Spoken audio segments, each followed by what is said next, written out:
കാർഷിക രംഗത്തും പഠനരംഗത്തും പുതിയ പാത കണ്ടെത്തുകയാണ് തിരുവനന്തപുരം പാലോട് NSS ഹൈസ്കൂൾ. കുട്ടികളെ പങ്കെടുപ്പിച്ച് കൃഷിയിറക്കി ആ നെല്ല് കുത്തി അരിയാക്കി സദ്യ വിളമ്പിയാണ് ഈ സ്കൂൾ വ്യത്യസ്തമാകുന്നത്.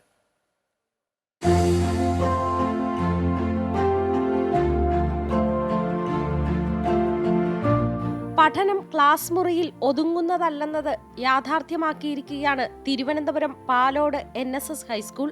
പഠനത്തോടൊപ്പം കൃഷിയുടെ പ്രാധാന്യം വ്യത്യസ്ത രീതികളിൽ കുട്ടികളിലെത്തിക്കുക എന്നതായിരുന്നു അധ്യാപകരുടെ ലക്ഷ്യം. നോർത്ത് പാടശേഖരത്തിൽ പാലോട് NSSലെ കുട്ടികളും അധ്യാപകരും രക്ഷിതാക്കളും ചേർന്നിറക്കിയ കൃഷിയിൽ നിന്ന് ലഭിച്ച മട്ടത്രിവേണി എന്ന അരി കൊണ്ട് കുട്ടികൾക്ക് ഇന്ന് സദ്യ നൽകുകയാണ്. ഈ സംരംഭത്തിന് നേതൃത്വം വഹിച്ചത് നമ്മുടെ സ്കൂളിലെ അധ്യാപകനായ അഭിജിത്ത് ശേഖറാണ്.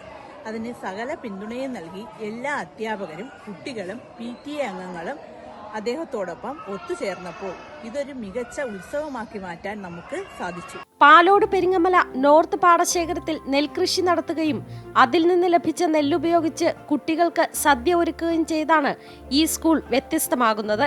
അധ്യാപകരുടെയും വിദ്യാർത്ഥികളുടെയും രക്ഷകർത്താക്കളുടെയും കൂട്ടായ പ്രവർത്തനം കൊണ്ട് മികച്ച രീതിയിൽ നെൽകൃഷി പൂർത്തിയാക്കുകയും ചെയ്തു. അമൃത ന്യൂസ്, തിരുവനന്തപുരം.